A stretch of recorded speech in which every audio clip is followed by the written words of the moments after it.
bueno, en la arquitectura original no existían ventanas ni ventanales, tuvo que haber sido una puerta. El tejado lo trajeron del Perú o de Sudamérica, Bolivia, no mal no recuerdo.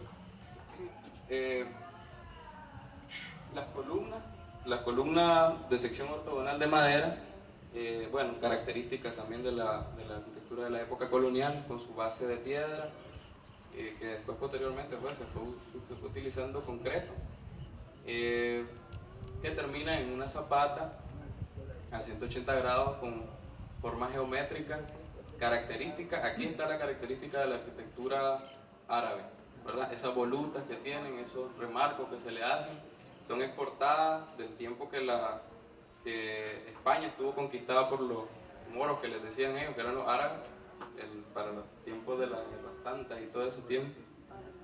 Y bueno, básicamente eso en lo que es la fachada. El tejado, con ese tejado, la estructura del techo se llama de par y nudillo. Tiene varias pendientes, el tejado con teja de barro cocido, que tiene pendientes del 60 al 100%. 100% no es porque están inclinados, ¿verdad?, como un risco, sino 100% es a 45 grados, que es lo ideal para el entejado, para que no se le acumule humedad a la teja, para que no guarde humedad y se deteriore más rápidamente. En lo que acaemos al estado actual del inmueble, como bien había indicado la señorita que estaba presentando, venimos con unos expertos del INC y de la UNI que nos dieron indicaciones de cómo pues, hacer el levantamiento. Ya se han hecho algunos levantamientos físicos del inmueble, fotografías. Entonces, el deterioro principal, que ya lo mencionaba el doctor, es el desprendimiento de la pared oeste, ¿verdad? En una sección, este desprendimiento se da a causa de que se ha dañado en gran medida el entejado. Venían muchos muchachos ahí, pues, atolondrados, como diría el doctor, que se ponían a caminar en el techo y dañaron el tejado. Entonces no es porque el tejado no haya servido o porque se haya descuidado, sino más bien porque hubo una incidencia humana antrópica que dañó dicho tejado, y entonces eso, las escorrentías de agua sobre el tejado socavaron internamente las paredes y produjeron el colapso de la misma. Entonces, el barandal, todo lo que una parte está bien, se conserva porque es madera roja. Que nosotros conocemos, ni León ni Granada tiene una casa hacienda como la que Rivas tiene. Lo que hacían los españoles, y orientados por Vitruvio, que era un arquitecto pagano, era de que llegaban, hacían la plaza, definían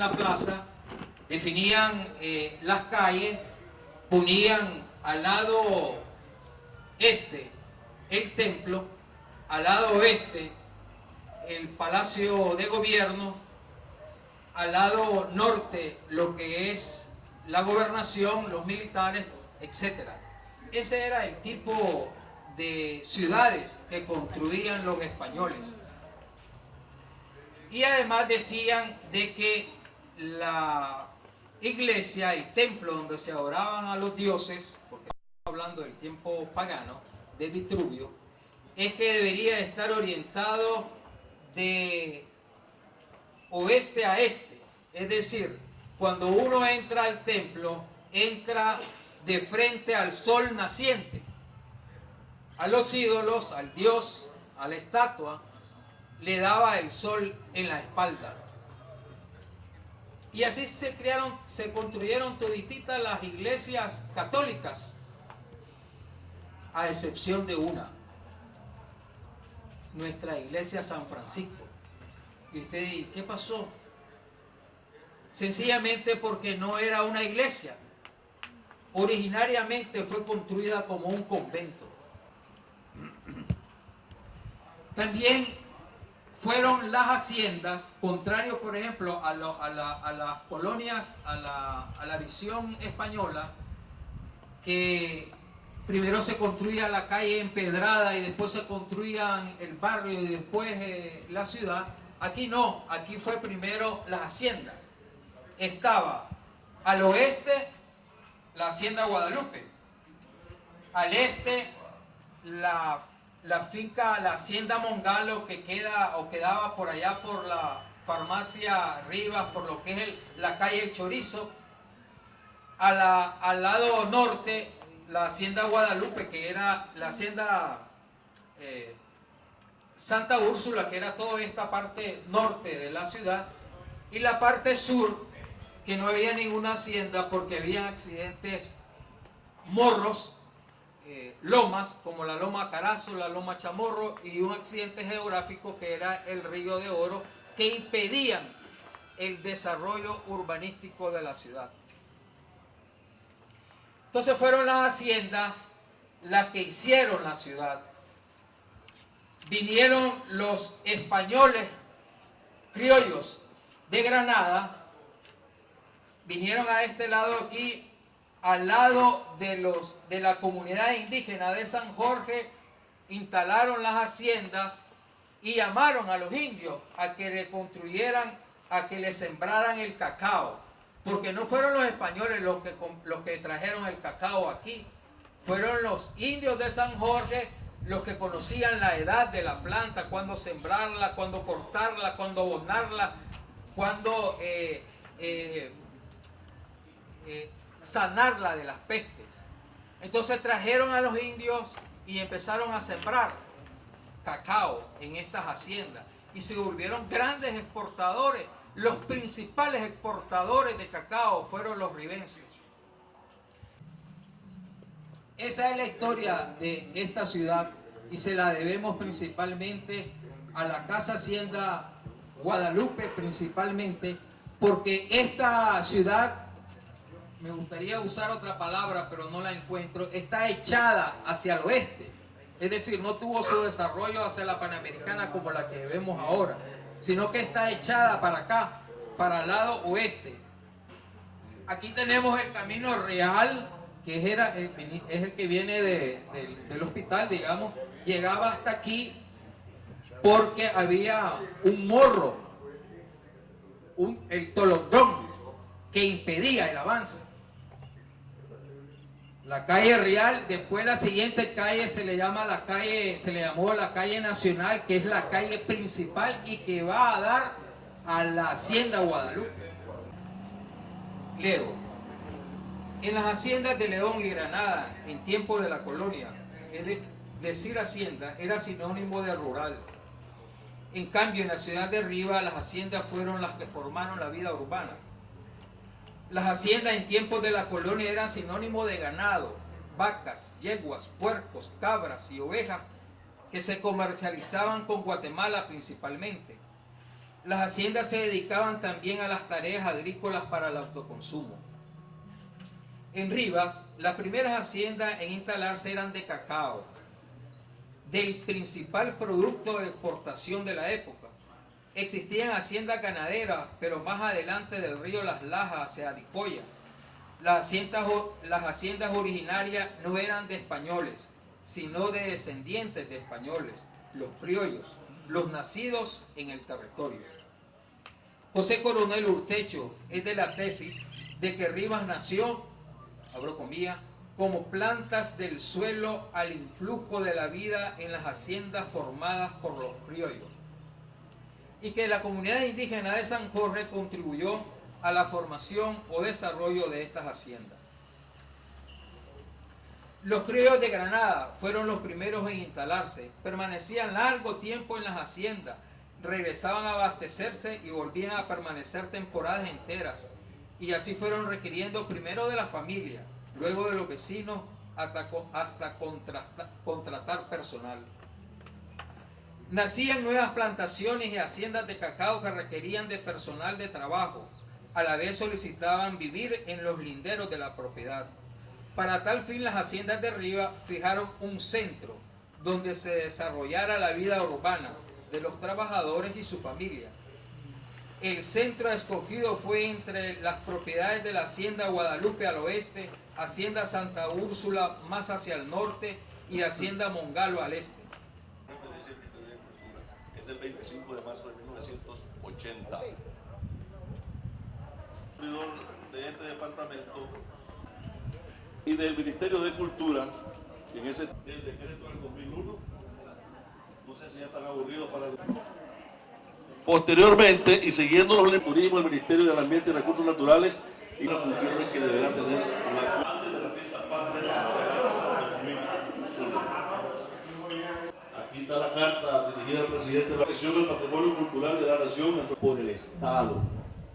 Lo que hay que hacer son gestiones en la Asamblea Nacional.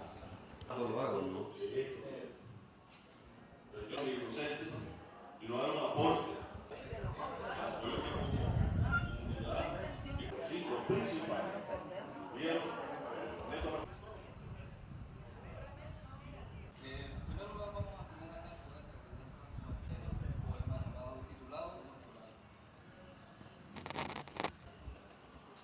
Resulta que nosotros en la alcaldía no podemos invertir un solo centavo si algo no tiene legalidad. ¿Qué quiero decir con esto? Recientemente concluyó una auditoría por parte de la Contraloría General de la República a todos los egresos del año 2013. Tienen que estar debidamente soportados. Si es una contratación, debe estar en un contrato administrativo. Si es una donación, debe estar en otro contrato. Si es una cooperación, como es en este caso, debe estar en un convenio. ¿Con quién vamos a firmar ese convenio? Con el dueño del inmueble. ¿Quién es el dueño del inmueble? El Instituto Nacional de Cultura. Es con ellos. Y hacia donde ellos fuimos, en conjunto, así lo expresaba el doctor Marenco. Resulta que el director nacional de patrimonio es el arquitecto Luis Morales Alonso. Fuimos a su despacho y no nos atendió.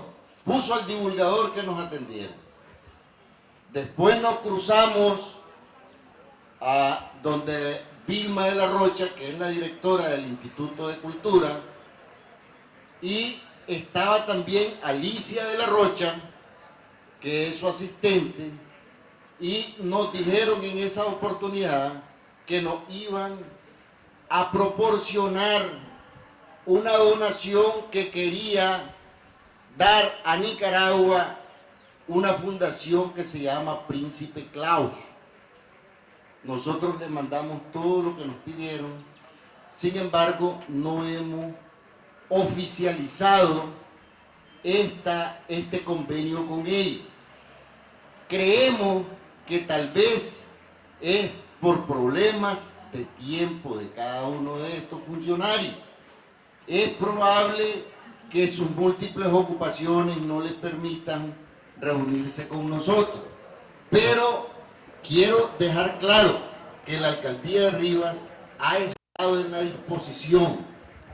Sobre lo que aparece en la prensa, de que refiere el periodista Ramón Villarreal, de que la alcaldía de Rivas recibió 40.000 córdobas del Instituto de Cultura para la restauración del techo, yo puedo proporcionar el gasto, la ficha. Fueron 82.000 córdobas que se gastaron. La alcaldía puso 42 y el Ministerio de Cultura puso 40. Entonces, nosotros siempre hemos estado en la disposición, incluso nosotros queríamos asumir de una vez la administración para poder pagar el CPF, la señora que limpia y el teléfono, la luz y el agua. Sin embargo, no logramos entrar en el convenio en el momento preciso. pero en los próximos días vamos a seguir conversando con ellos para tratar de establecer el convenio con toda la formalidad que corresponde. Que tomando muy en cuenta el carácter temporal que tendrá la sede de INATEC Rivas, carácter temporal, ¿verdad?, en la Hacienda Santa Úrsula, y la repercusión social del proyecto, se insta a los responsables del mismo a brindar apoyo al Museo de Antropología de Rivas, condicionando por ello esta dirección su autorización de intervención arquitectónica. Porque siempre estamos con